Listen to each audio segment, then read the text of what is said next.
Aligarh jail में उस वक्त हड़कंप मच गया जब जेल की सुरक्षा व संवेदनशीलता पर सवाल खड़े होने लगे। जब फेसबुक पर सोशल प्लेटफॉर्म पर एक मयंक सैनी नाम के अकाउंट द्वारा जिला कारागार के भीतर बंद चल रहे संदीप हत्याकांड के आरोपियों के साथ की फोटो अपलोड कर दी गई।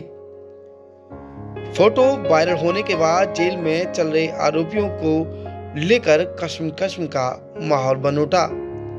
फोटो वायरल होने के बाद जेल से लेकर जिला प्रशासन तक हड़कंप मच गया। इस घटना में जेल सुप्रीडेंट विजय सिंह ने मीडिया को जानकारी देते हुए बताया गया कि जांच में पाया है जिस तरीके से भाई दूज का त्योहार आया था, यह फोटो उस वक्त की थी जो कि जेल प्रशासन का सरकारी कैमरा खराब होने की स्थिति में क्षेत्रीय प्राइवेट फोटोग्राफर को बुलाया गया था।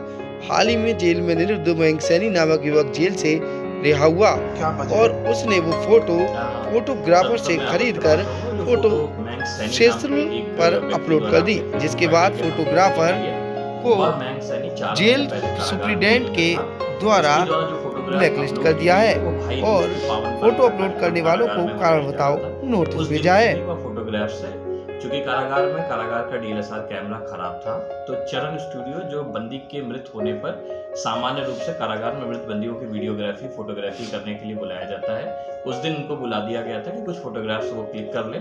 उन्हें ये नहीं पता था कि मुझे किसी इंडिविजुअल बंदी की फोटो नहीं खींचनी। उसने उसकी एक दो फोटो क्लिक कर ली थी और वह बंदी जब कारागार से दिनांक 18 नवंबर को अभी रिलीज हुआ है, तो वो रिलीज होने के उपरांत उनके पास से वो फोटो प्राप्त कर लिया था और फोटो प्राप्त करके 40 रुपए में उनको भुगतान किया।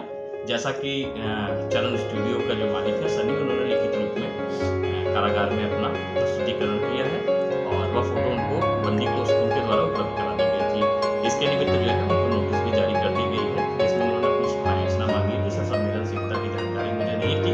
साथ ही जो बंदी पहले कारागार में था वर्तमान में रिहा हो चुका है, उसके द्वारा भी इस प्रकार की संवेदनशीलता की अनुभूति जारी की गई और कारागार से रिहा होने के उपरांत उस फोटो को प्राप्त किया था।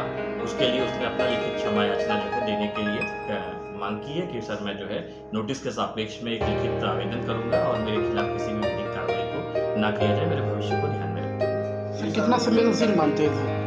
संवेदनशील इसलिए नहीं ज्यादा कहा जा सकता है क्योंकि कोई ऐसा मेलाफाइड इंटेंशन किसी की नहीं थी। किसी के द्वारा बंदी के द्वारा कोई ऐसा कार्य नहीं करते हुए फोटोग्राफ किया गया, वो बैरक इत्यादि की फोटोग्राफ नहीं है। सामान्य अगर आप फोटोग्राफ में देखेंगे तो उसके पीछे कुछ महिलाएं भी हैं निरुद्ध, जो अपने भाई को राखी बांधने या भाई दूज का जो तिलक का कार्यक्रम है वो कर रहे थे। तो इसलिए जो है ऐसी कोई संवेदनशीलता नहीं, उसकी इंटेंशन कोई ऐसी उसमें बुरी सी नहीं थी। वो लिखित रूप में ये चीज अपनी दे रहा है कि सर मुझे ये नहीं पता था कारागार से रिहा होने के उपरांत मैं उस फोटो को नहीं प्राप्त कर सकता था। मेरे द्वारा प्राइवेटली उस फोटो को ले लिया गया था। कारागार से मुक्त होने के पश्चात मैंने 40 रुपए का भुगतान करके उस फोटो को संबंधित चरण स्टूडियो से प्राप्त कर लिया था। चरण स्टूडियो को इस निमित्त जो है एक नोटिस जारी कर दी गई और कारागार में आंतरिक रूप से भविष्य के लिए उनको प्रतिबंधित किया गया है। किस आरोपी जो है जो जिसने फोटो वायरल किया है? 147 148 के और एक और मुकदमा था जिसमें शायद 504 506 का मुकदमा था बंदी का। ठीक।